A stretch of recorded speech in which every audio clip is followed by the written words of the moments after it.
Hello everyone, my name is Joan Anuoluwa, and I'm the founder of Lifesaver Intervention Initiative, and I'm the one who is taking you on this leadership course.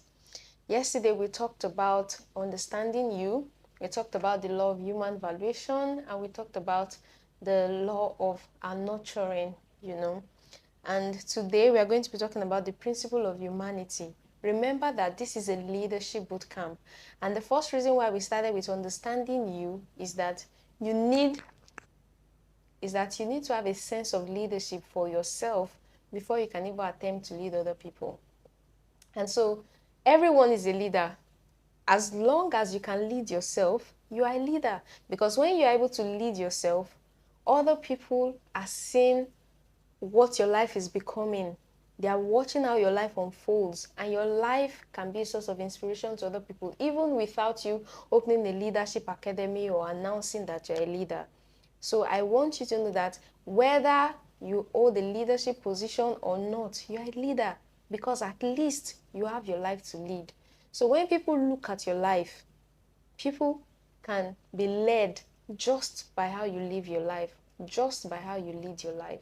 So I want you to know that you as an individual, you're a leader. And if you're lucky enough to have other people who follow or who want to subject themselves to your leadership, that is also fine. But I need you to know that as a single person, as an individual, you are a leader. And the first thing we are going to be talking today is the principle of humanity. So, since we rightly said from the last class that every human being carries the potential, we need to treat every human being with value.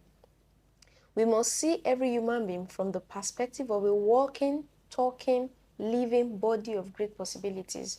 So, you must never look down or demean anyone. Let me say that again. You must never look down or demean anyone, because no one knows tomorrow. God does not make useless things.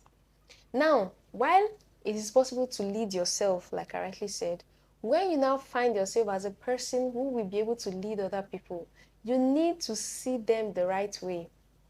If you are a person that looks down on people, you cannot lead them effectively, because genuine leadership stems from love. And if you truly love a person, you won't look down on them. In fact, when you find out that you are looking down on people, that is a sign that you are losing your chance of leading them. A genuine leader loves, and a genuine leader serves. So when a leader talks people down, when a leader gossips people, when a leader, is contending with those you're supposed to be leading, you are losing your access to lead. So a true leader has a right perspective about people. And the number one perspective every human being should have about other human beings is that everyone has value to offer. So the fact that you see someone, someone being a menial worker, in quotes, does not mean that person will remain a menial worker for the rest of their lives. You don't know if that child is was born out of wedlock and perhaps is related to a very rich uncle or dad or something, and then they might become the wealthy kid in a few years' time, and then you might not be the one needing their help. Tables turn, life happens. So we need to be very careful. But beyond that, if you will be able to lead effectively, you must be able to see people as they truly are. And people are truly people that carry value. People are actually value carrying beings. They are not useless. They are not, don't treat people like trash. So I have never seen a person who is a successful leader that does not love the people they lead. Because people can sense it when they are loved. And people can sense it when you're managing them. So, and nobody, well, except for those that have been abused, will stay under an abusive leadership. People naturally gravitate towards people who love them, who value them. So you, as a person, if you will be able to lead effectively, you need to change how you see people. So the first question today is, how do you see people? How do you see people? Every time you're walking to the market, going to a mall, or you're going to make your hair, going to get your nails done, or you're going out, how do you see people? I remember working somewhere and there was a particular lady that was sick. And so the boss came and, it was behaving as if she was, he could not even touch her. He was not empathic about the fact that she was even sick. And I was like, wow, how can a fellow human being treat another human being as if they were shit, in quote? So please, that kind of a person, that girl, if she ever meets that man later in the future, she might not really respect him because the man has not demonstrated genuine leadership. So if you must lead effectively, you must be a person who loves other people. So people are gifts, people are doors, people are possibilities, people carry influence. You can open opportunities for yourself by being kind, or you can close doors of opportunities for yourself by being unkind. Now, I know you may have made mistakes in the past. Everyone makes mistakes, including myself. But the question you need to ask yourself and the resolution you need to make is that going forward, I will begin to appreciate every human being I come across. I will not look down on anybody. I will no longer treat people anyhow. I will no longer talk down on people. And when you find out that you're even in a bad mood, please try as much as possible not to talk. And if you find out that you've said the things you should not say, learn to go back and apologize. The important lesson to take out from what I've just said now is that you need to see people the right way. And if you've made mistakes in the past, it's okay. Just make sure that today and going forward, you begin to see people the right way. You do not treat people anyhow. You treat every human being you come across with esteem, whether they look like it or not, because you don't know what can happen to them tomorrow. And they might be in a position where you may actually have to respect them. So if you've looked down on them in the past, the joke falls on you. So that's the first lesson. The second thing we are going to be talking about today is a concept that you will not find anywhere. Yes, it's actually an ingenious concept I came up with, and it is called choicism. So let me read to you what choicism is. The concept of choicism is my personal concept. Is my personal concept, which refers to the influences that informs the decision we make. Whether we know it or not, there are factors that influence every decision we have made in life. And whether we acknowledge them or not, it is actually true. So let me ask you a question. Okay, some years back, it was this fish-like jean that has a very wide base that was trending. And so everyone wanted to get that trouser with a very wide base, Then at some point, it was the pencil jean that everyone wanted to wear. Now, I'm just trying to give a very simple example of choicism. I'm sure that if you go to the market right now, most likely you'd want to buy a pencil jean. Have you ever asked yourself why you would rather prefer a pencil jean to a wide base jean? That is because the pencil jean is the trending jean. Look at my face right now. I have makeup on. This is a little bit nude, but my eyes is a little bit smoky with a winged eyeliner. Okay, I know this because I do makeup. Now, in the 1970s, this was not the kind of makeup people do. No, there was a different kind of makeup. At that time, the reigning makeup was to have a red lipstick on. But right now, the nude lip is the one that is trending. And so because of that, people tend to want to do this sort of makeup on my face right now. And then maybe wear some eyelashes, although I'm not wearing any one right now. Now, this is just a very minor way trends influence how we make decisions. Can we also take it up by going to when we're in secondary school, everybody was having boyfriend, this one will come and tell you that, this guy asked me out, or this lady is fine, I want to go and ask her out and all. And before you know it, you were under pressure. And if nobody was liking you, you were under pressure. And the other guys that were going to ask ladies out, and they ask you, have you not asked any girl to be your girlfriend? And then you're also under pressure to do the same. I'm resonating with you, right? Okay, now let's bring it down to what is happening now. When you say you're looking for a job and they're like, oh, I want to be a teacher. People will be like, what? You want to be a teacher? But if somebody says, oh, I want to go into the tech space, you're like, oh, yeah, good, nice. Now, why will the reaction be different with the person who says they want to teach and the one who says they want to go into tech? Because tech is trending. Tech is trending. In fact, people will tell you or people will advise you to always look for a way that whatever you're doing is connected to technology, because that is the future. So, but I'm trying to tell you how the things that happen around us influence the kind of choices we make. And, you know, this even boils down to when you see little children. And I'm going to give an example of myself. So, as a child, first of all, as an adult, I love pictures. I love taking pictures. And then I realized that as a child, during my birthday or my mom's birthday, we usually go for a shoot, a photo shoot.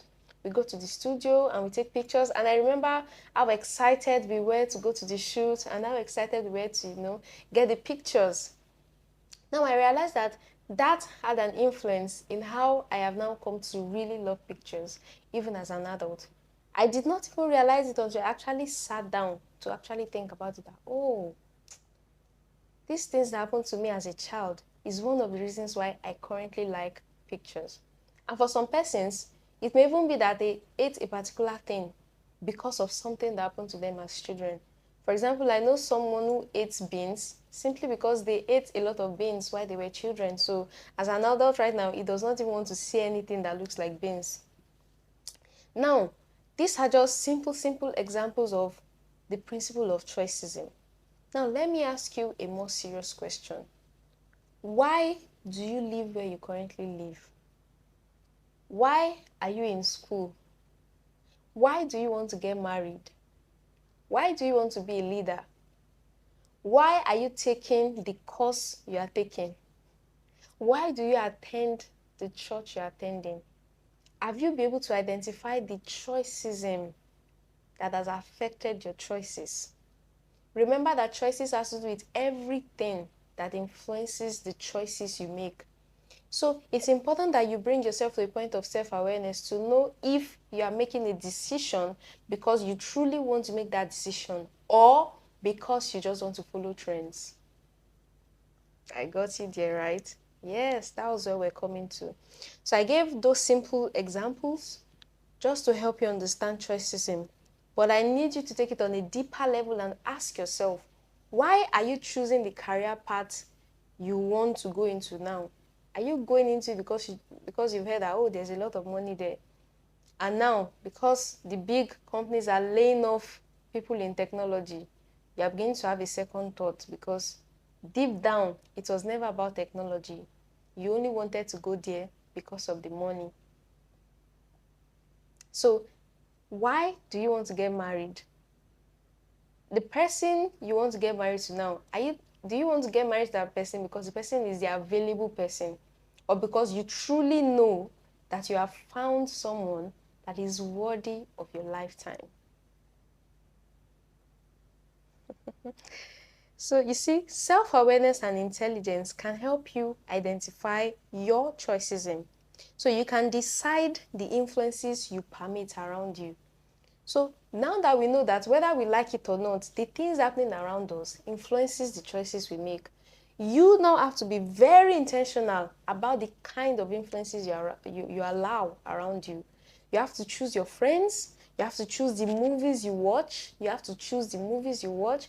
You have to choose the music you listen to. You have to choose the books you listen to. You read, the podcasts you watch or listen to, the videos you watch or listen to, the friends you work with, the people you follow on social media. You have to be very intentional about the influences you have around you. Take, for example, as a lady, maybe 5 years ago, when you dress up, you don't show your cleavages. But right now, you're beginning to think it's okay. But 5 years, 7 years ago, it was not okay. What has changed? Choicism. You've allowed certain people in your space who are beginning to make you water down your values. And so, right now, you don't think it's anything. Or what about lying? Maybe in the past, you're a person of integrity. You like to ensure that people are truthful, people own up to their word. You try to say and do what you're supposed to do. And then maybe you've encountered people in life who have made you feel like, nobody is trustworthy. And then you begin to drop your values. And so you too, you're like, well, me too, I won't be a person of integrity again because of an experience you've had. That is choicism. You've allowed that person's negativity influence you and made you a negative person as well. So, you see, self-awareness is a very important tool. Self-awareness and emotional intelligence is a very important tool in identifying your choicism. So always ask yourself why you are making the decision you are making. Always ask yourself, are you doing it because you're envious of someone? Are you doing it because you're trying to compete with someone? You know you cannot afford something, but you want to buy it and show off. You know you are not, you don't have a certain level of, what's the word now? Maybe influence or something, but you want to look like it when you're not yet it. Now, there's such a thing as, trying to become where you're going to. That is fine.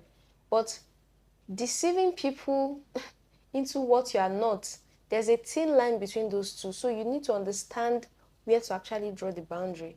So when you are borrowing money, to look like what you are not, you've crossed the boundary. But if within your means, you're trying to look your best, you're trying to look like your future, that is fine. But the moment you begin to borrow money because you want to impress people, you've missed the line. So because of time, we cannot go deeply into all the examples, but the examples are vast. Anything that has to do with making a choice, there is choicism attached to it. So you need to understand what is influencing you to make the decisions you have been making or you are currently about to make. So you need to sit down and ask yourself, what is my choicism? What are the influences around me that have been making me to make the decisions I've been making? And then secondly, you need to ask yourself, how can I be deliberate about the influence I allow around my space? And I've mentioned them earlier. You need to choose the things you allow around you, the movies, the music, the books, just about everything.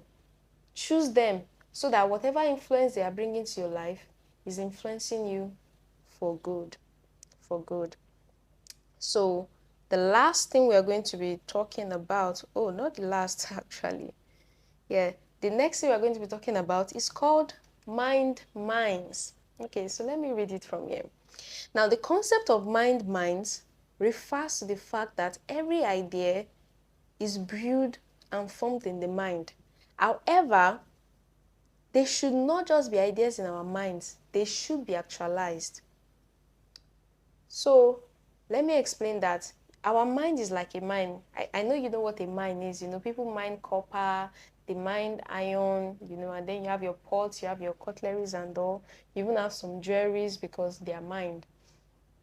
Now, just the same way those things are mined in the factories, ideas are mined in our mind, in our heart. But I want to ask you, the last idea you had, have you executed them? Well, for some it may be yes, for some it may be no. So I wrote here that when was the last time you executed an idea that came to your mind? Most ideas start and remain in the mind. And it's a common anomaly that affects human beings globally. And many people have died without bringing their ideas to life.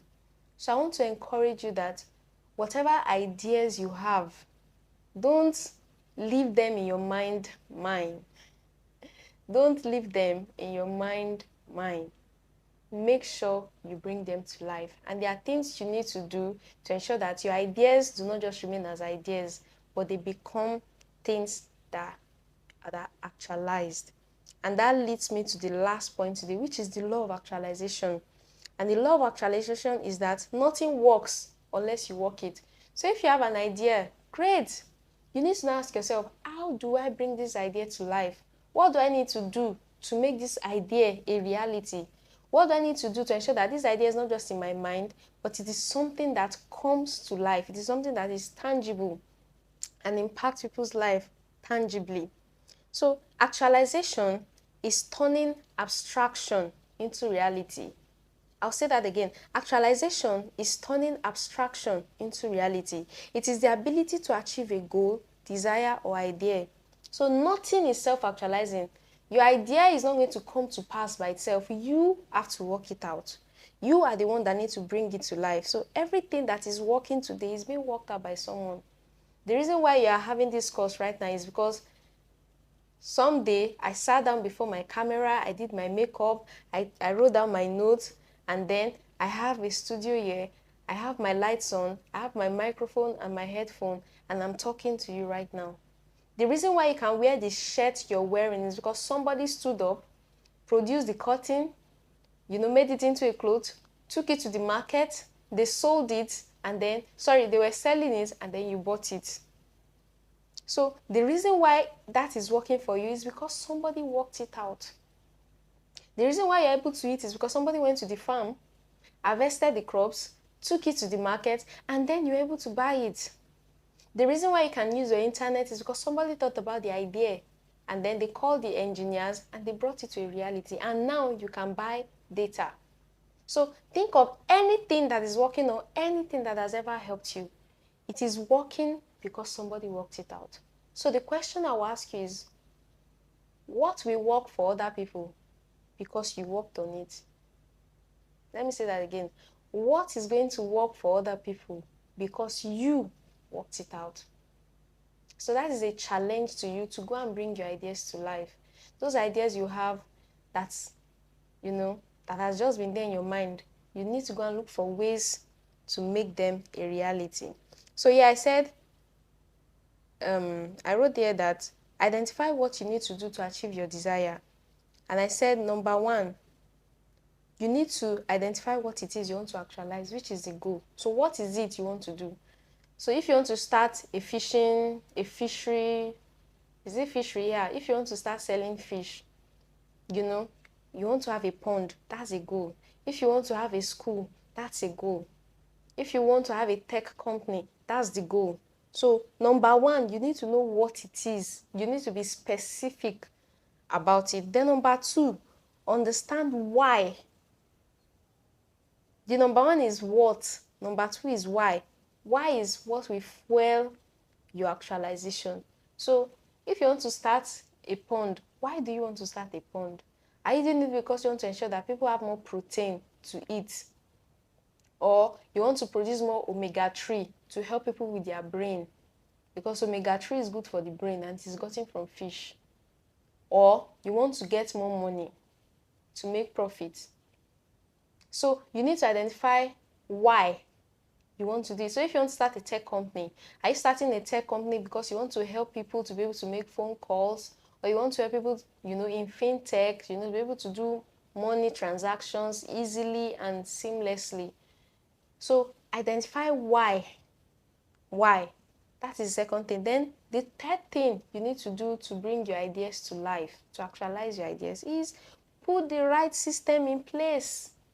Put the right system in place. In other words, get to work. Get your hands into the work. Number one is get wisdom. Go and get the skills you need. So for example, if you want to go into tech, you need certain skills to go into tech. If you want to open a pond, start a fishing pond, you need to have the skills. I remember staying in my auntie's house and she wanted to start, raising fish. She wanted us to have a pond.